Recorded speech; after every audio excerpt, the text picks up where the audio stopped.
What's up, guys and gals? We are on our way back home right now. It took me a little bit, but actually, I've been playing around with the compass. I'm getting pretty decent at finding my way home. Essentially, all we're doing right now is shooting azimuths. So if you don't know what shooting an azimuth is, it's a technique with a... It's actually the reason why. If you get an expensive compass, it'll have what looks like, you know, on a gun, how you have the little sight on a gun? A lot of expensive compasses have a sight on them that you can use just like a gun because you're shooting an azimuth. And so if you shoot an azimuth, you can actually do all kinds of crazy stuff with it. You can also, like, plot how much things are like dipping downwards and at what angle. You can do a lot of fun stuff with the compass, but yeah, found my way back home fairly easily, just keeping track of shooting azimuths, which is basically you look in a direction, you plot that direction like you're firing a laser to it, and then you just keep track of that, and all you have to do to get back to the place that you came from is just reverse the directions by adding or subtracting 180 to it, and it should work out pretty well. Should work out pretty swell. Should work out pretty swell, no joke.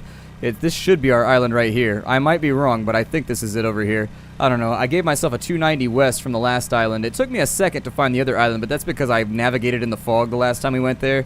And so there was two islands that were sort of back in the direction of 260 west. So it was fine. We made it. Made it back home. We're here. What we're going to do next, I'm not really too sure. I figure we should probably do some kind of construction, or can I destroy my raft by crashing it? That's actually like a concern to me right now.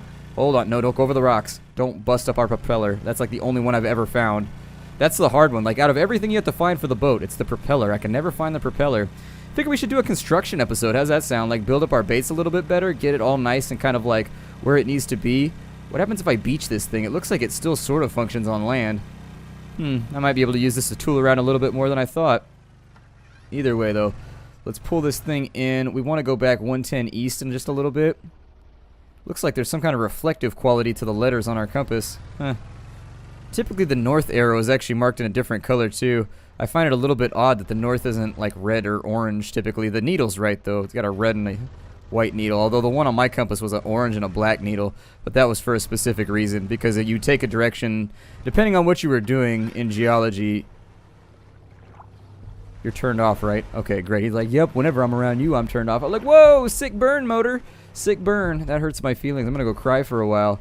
Go band-aid that wound for a bit. I didn't bring all of the stuff back with me, so we are going to have to make a separate run, which is unfortunate, but it should be okay. Always travel with a jerry can, by the way, just in case. Throw that lantern over there. We got an extra engine right there, so if we can find ourselves a fuel tank and another propeller, we can make a separate engine just in case we ever run out of fuel. We got another band-aid over here. I need to make like a medical supply pile. That's like the big thing that I'm falling down on right now. I figure I'll put the med supplies inside, like right here. This seems like it'll work. So we'll take all these. For the medical supplies, we'll probably leave them. Actually, let's just put them back in our little base over here. I don't think we have enough to complete the foundation, but our base is going to be super pimpin' once we get it done. It's going to be amazing. All of the people are going to want to come hang out at our house, but I'm going to leave my stuff over here. A couple of band-aids in case we get bit by sharks. We still got antibiotics in case we run into a few more urchins. Life is looking good right now. Life is looking good. It's looking very good. I mean, for island living anyways. We got motors. We got like a bunch of random stuff to help us survive. Frankly, we've got more cutting tools than we can even possibly use in a lifetime realistically. Luckily, because they break so fast in the game that...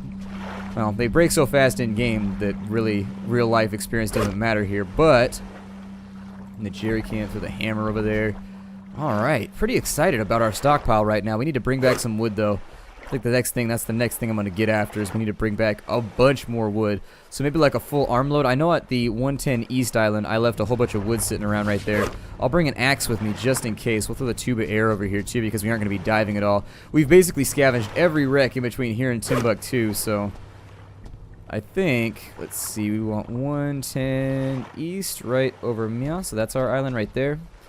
Okay, let's push this thing back out. I don't know if your motor can run out of gas right now as the game is programmed. It's yet to run out for me. We're getting pretty good gas mileage out of it. Off of one tank, we've gotten considerably more than I expected, so I'm not going to complain about a good thing. And as people have explained it to me, I'm not going to look a gift horse in the mouth. Somebody explained that finally. Like, I know what the saying means. It's just like I didn't get what they were referring to because I've never been around horses. So apparently people used to give horses as gifts like back in the day. And you weren't supposed to look inside his mouth, and so it's like the attempt to find fault in something you got for free. Like, I knew the back half of that. Like, I understood what the saying meant. It was just like, why wouldn't you look at a horse's mouth? Like, What, does he have, like, a uvula that's weird or something? Is there some, like, weird point of interest we're looking for inside of his mouth? Somebody explained it, and so now I know. Part of the joys of working on the internet is that if you are misinformed about something, somebody will always come along and correct you. and I've just learned to take it in stride. Honestly, it happens so many times a day at this point that I'm just used to it. I love how quickly we can get in between islands now. Like, seriously, I can't go back to paddling. Never again. If I have to go back to paddling, I'm going to cry and just weep and hate myself. Just can't do it. Can't do it. Alright, so we should have a bunch of stuff sitting around over here. That large chunking effect that it does right there when you come into an area, sometimes that launches you off of your motorboat, in case you were wondering. It's happened to me about twice now, where when it loads the chunk for the island, it flings me off my raft. That's like a good thing or a bad thing, depending. I mean, sometimes you just need to take a quick salt bath. Other times, there's a bunch of sharks around, and it's the worst plan ever. Flip this thing around slightly. We want to get this thing facing 290. I think it stalls if you slow it down. Either that or the sound effect keeps triggering. I don't know. It seems like it stalls if you slow down for too long. I'm going to run some of this wood back right now. Actually, should we take the good stuff over here? Or should we take the wood back? We have a... Where's the vitamin bottle so that I'm not sick anymore? I need that too. Oh, it's not working. Is it empty? Oh man, just my luck. I got an empty pill bottle. Ain't that a bitch. Okay, well, since we can't use that anyways, let's just make this a stick run. We'll bring back as much of this stuff with us as we can. I'm gonna leave the axe here for right now so that I can carry more stuff with me. Because I thought I was gonna have to, I thought there was a likelihood that I might have to chop trees while I was over here. And so in that situation, I was just gonna stay. We needed 290 was where we were shooting for. So that's our island right there. 290-ish anyways. Close enough. That works. I mean, if there's only one island and it's at like 287, then subtract the difference right here and we'll just call it what it is. 290. Off we go. And it looks like the fuel cans may have multiple uses too once you get them going. I realize it's probably not going to be a thrilling episode, but this is a lot of what goes on in this game, and I do want to have episodes that are kind of like resembling, that somewhat personify some of the drudgery that goes on. The game is a lot of fun, but you are going to be spending a lot of time paddling things in between islands, because the initial islands you start on, it's increasingly, if you're wondering why I keep looking at my boat, it's because the heading on the boat tends to drift. It maintains like a slight rotation a lot of the time, like a little bit of inertia that sometimes will end up kind of like veering you off course by several degrees. It doesn't matter here because it's a short island hop, but on a longer island hop, let's say it probably took us 45 seconds of boating to get there, 1 or 2 degrees could make a difference, especially in the fog, and could make us miss the shot entirely. So there it is. That's one of the reasons on the way back last time I was a little bit sketchy, just because I navigated in a fog bank. You have to do it to get used to using a compass. You should always, if you're trying to learn a skill, you should always do it under duress.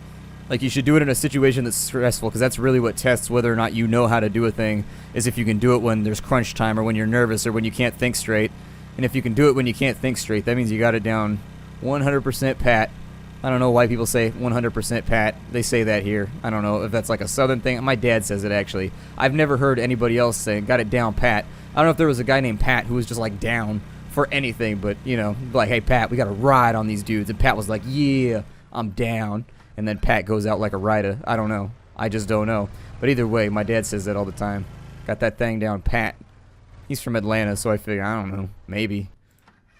You can never tell anymore. It's such a mishmash, though. Like, half my family's from Arkansas, half my family's from Hawaii, half my family's from Georgia, South Carolina, just all over the place. All over the place. Regionally, we are covering a great deal of the United States map, I suppose. Well, I guess, like, a couple states. Alright, well, that seems like a good enough wood pile to get a few more foundations put in. So in order to save you all from me sitting around running sticks back and forth, let's get going. So we're going to go with a foundation over here. We'll just start running things back and forth. I may sleep through the night just because I don't like building in the dark. Let's see here. Drop you off right there. I love the way things stick together in this game. It makes me happy. I don't like it when games let you free place things. I mean, I sort of do and I sort of don't. It comes with downsides, I guess. Whenever I free place things, I mess it up. And I'll have like little gaps in between the clipping planes and things that'll cause me trouble later on. Little toe catches, basically. Ugh, toe catches. Nobody likes getting their toe caught on something. Damn, that hurts. I've had that happen to me so many times. My toenail is always just getting kicked off back in the day because my old apartment, it had like this weird lip on the bathtub. It's hard to describe, and you would catch your foot on it every now and again. And most of the time you would catch your foot sideways on it and you just like stumble a little bit. It wasn't that bad, but every now and again you catch it at just the right angle, and off would go the toenail. And that would be that. It was definitely ack. It would suck. I was going to do something. I was trying to think. Oh, I was going to feed myself. That's what it was.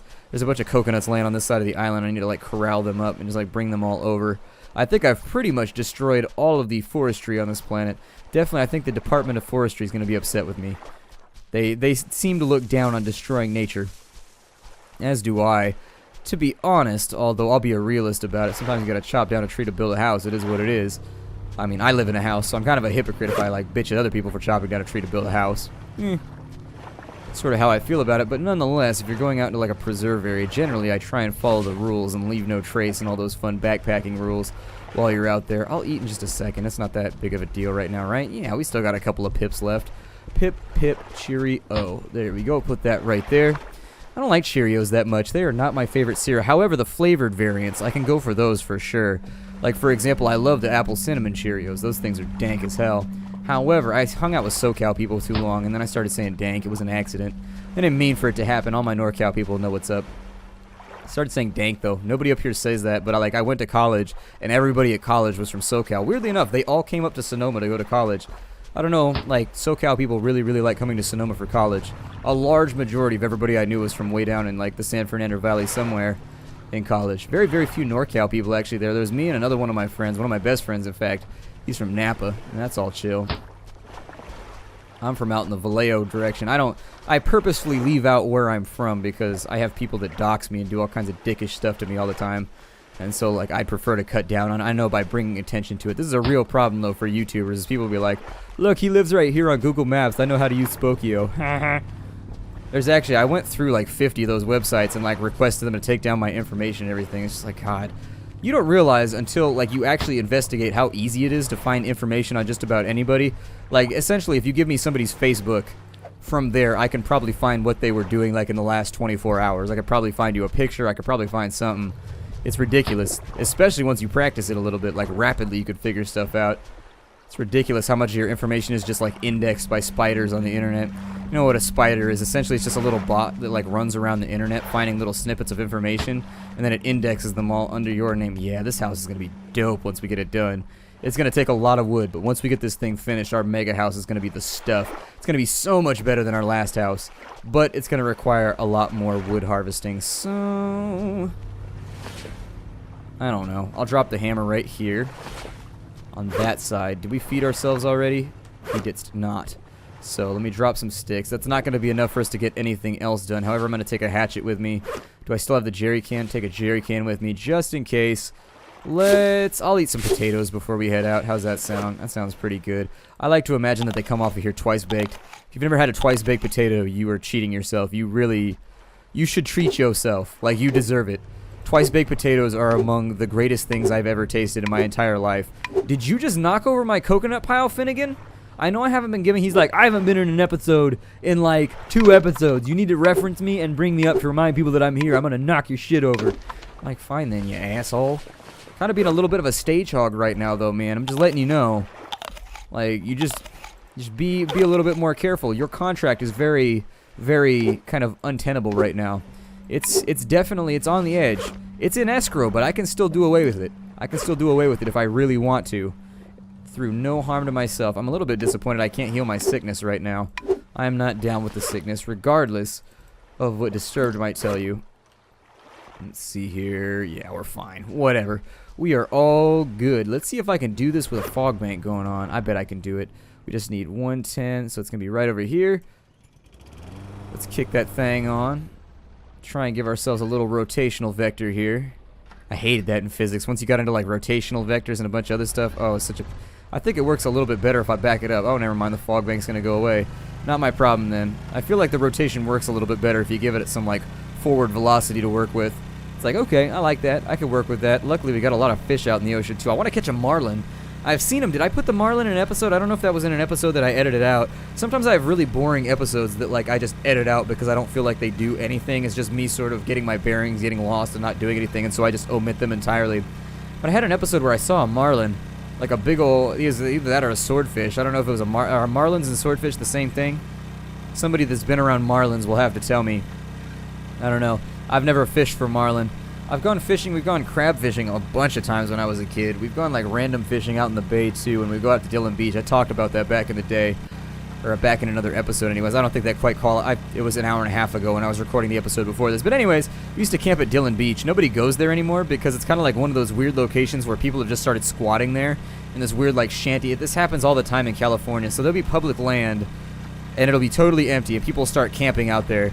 And then after people start camping out there, because there's no rangers or anything in the region, people will start putting in tent trailers out there. And once that happens, people start putting RVs out in there.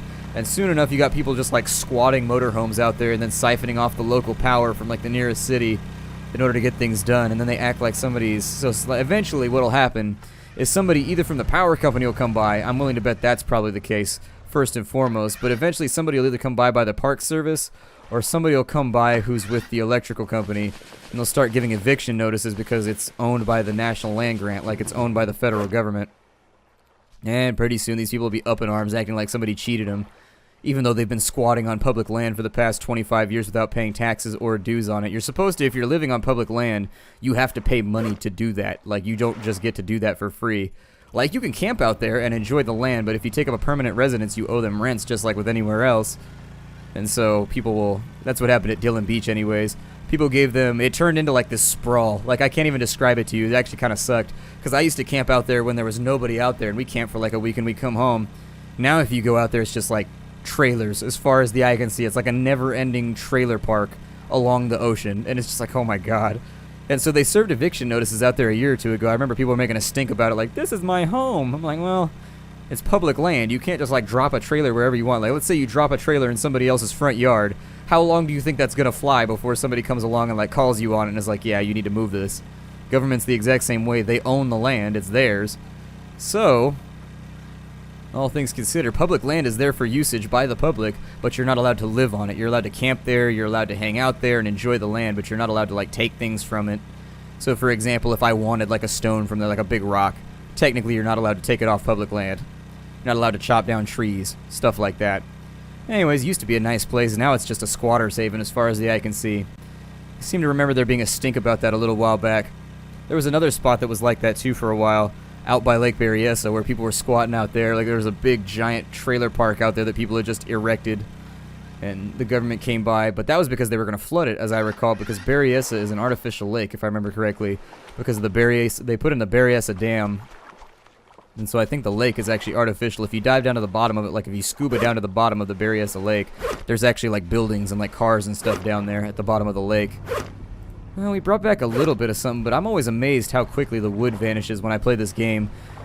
So, I don't know if I should make... Are you guys enjoying this episode right now? In fact, I'm not going to edit anything out in this episode for just this reason. Let me know if you enjoyed this episode, just me talking about random stuff while we harvest sticks and trees. I mean, it's not that far of a ride back and forth in between here. I realize it's not thrilling gameplay, but I don't know. I feel like the conversation's interesting, or like interesting enough. It's enough for me, anyways. But yeah, I think Lake Berryessa is an artificial lake, as much as I can tell. I grew up by Lake Berryessa. We used to go out there all the time. Out by Lake Solano too. Although Lake Solano, I don't know. I didn't go out to Lake Solano very often. Like, it just didn't. Like, Solano didn't do it for me. I think I hear the sound of my cat vomiting. I apologize if that comes through on the recording. They've both been throwing up, like, every day. Like, 3 times a day. I don't know what's wrong with either of them. Like, I don't know if it's, like, stress from me moving here, but we've lived here now for, like, 2 months. But yeah, both of them just been going non-stop the last couple days. Like, for the last week and a half, probably, they've thrown up twice a day. Both of them. All day, every day. No idea. I switched their food out. I've tried a bunch of stuff, and they're still just, like, I don't know if they've got, like, a kitty bug that's going around. I'm not sure. It's like not hairballs either. I don't know. I probably need to schedule a vet visit and get it sorted out. It might just be like, I don't know. One of our cats has always been like that just because he's high-strung. And so when his nerves get the best of him, he throws up. And since he's always anxious, it's just like a thing that happens. The other cat, though, this is very much outside of the ordinary with her. So I'm not sure what to say about it. There's a vet in the audience. I'd love some advice that didn't cost me $250 to get. That would be great. That'd be fantastic. Just like pay it forward, maybe. But yeah, I should probably take him to the vet. It's fine. Like, it's not that big of a deal. I just gotta like find time to schedule it. Taking your dog and your cat to the vet is like one of those things that like I think most people just like don't do just because it's like on the sidelines. There we go. I'll jump out of here until it's something like super pertinent, but I probably should. I feel kind of bad right now. It's been going on for about a week, so I should probably rectify it. Did we get rid of all the trees here? Or there's still trees left. We'll chop this one over here. This guy's going to be our next victim. I'll probably chop down like one tree, get it all processed. We'll break off the episode. I'll finish off harvesting this island. Honestly, we've got a lot of construction to do. Like, seriously, we have a lot of construction to do. And I'd like the next episode to be our construction episode where we get the majority of our house finished off. And so I may have to do a little bit of farming in between here and there. It's not super enjoyable, but I think it's unavoidable at this point. It's just like something that needs to get done. So, whatever. Bring that to right there. We'll start chopping trunk. Once we get that all nice and done, we'll be ready to roll. Yeah, Lake Berryessa, it's essentially they were going to flood the area where people were squatting. And so since the people weren't paying rent, I think they served them eviction notices from the location like, hey, you're not allowed to be in here. And they did the same thing. They were like, we're going to go to the press. And I don't think that worked out very well because the press was just like, yeah, these people are squatters. They don't pay rent, and they just kind of like pitch their tent right here permanently. So they've been living rent-free for the last half a decade. And now, due to I think they needed to flood it for something. I don't know. There's a reason why they had to flood it. Anyways, they're flooding the area, and your houses are going to be like 100 feet underwater in the next 2 weeks. So, leave? Maybe? Huh? Just like vacate the premises? I don't know. Anyways, this was kind of like an experimental episode for me where I didn't make the cut. Stop that, kitty. The cat, having now vomited all over the other room, has now decided she's going to come in here and headbutt the microphone because she's feeling good. So anyways, this is an experimental episode for me. If you hated it, let me know. If you liked it, let me know. Make sure you should be very, very vocal about it down in the comments. God, my cats right now, my cats. Anyways, be vocal about it in the comments because this will determine whether or not I do episodes like this in the future where I just do these menial tasks.